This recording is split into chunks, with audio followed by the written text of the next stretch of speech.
कहाँ चाहिँ खाइदिएको बिमारी वाह ग्रेट यार थ्याङ्क यू सो मच ल गाइस अहिले भने चाहिँ हामी बिमारी भेट्नु जाँदैछु हो अब यहाँ भर्खर निक्लेको हो आज चाहिँ मेरो साथीहरू पनि जाउँदैछ 2 जना है र आज चाहिँ हामी बाइक नलि गएको मेट्रोमा जाने हो किनभने बाइकमा चाहिँ एकदमै डेन्जर हुन्छ है र एकदमै ट्राफिक बेसी छ है त्यो भएर चाहिँ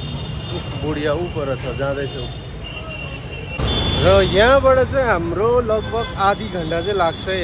हस्पिटल जहाँनिर चाहिँ हामी जाँदैछौँ त्यहाँनिर चाहिँ आधी घन्टा लाग्छ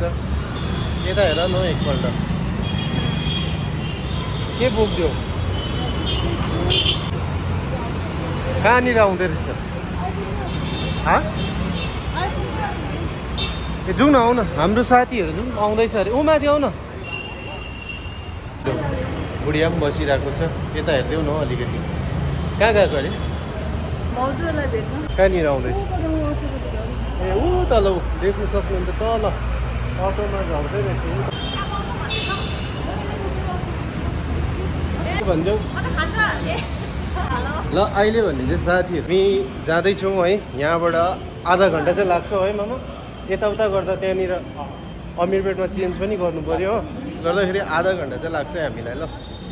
अब यहाँनिर टिकट काउन्टर हो टिकट काउन्टरमा जाँदैछु हामी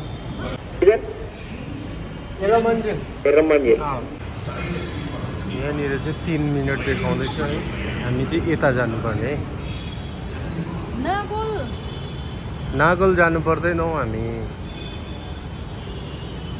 तर अहिले चाहिँ भने एकदमै कम्ती रहेछ है बिहानको जस्तो भिड नहुँदछ है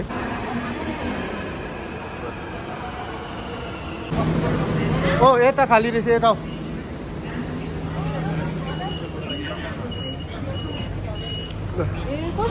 यहाँ अलिक खाली यहाँ पक्ड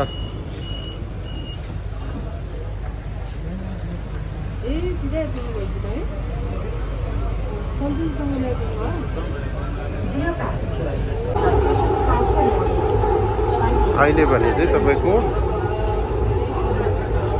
9:30 हुनु आँटेछ है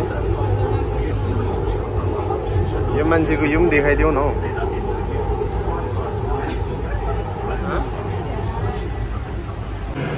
हाम्रो साथीहरू 3 जना चाहिँ सिडीबाट आएछ है लु घरको मालिक पनि भेट्यो नमस्ते मेरो उहाँ चाहिँ साथीको बुढी उनीहरू पनि दार्जिलिङकै खरसाङ है मामा जाउँ भित्रै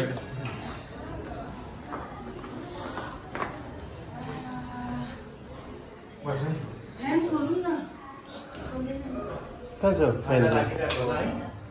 जाडो भइरहेको होला तपाईँहरूलाई अहिले कस्तो छ भाउजू ए चुलाहरू यहाँ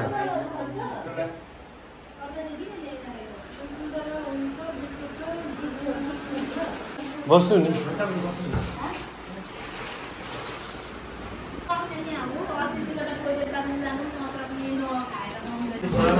गाइस अब भने चाहिँ हामी एकछिन बाहिर गएर खानासाना खानेछौँ होटेलमा है यो भिडियो एकदमै लामो भएर मैले 2 पार्टमा बनाएको छु र नेक्स्ट पार्टमा देखाउने छु है तपाईहरुलाई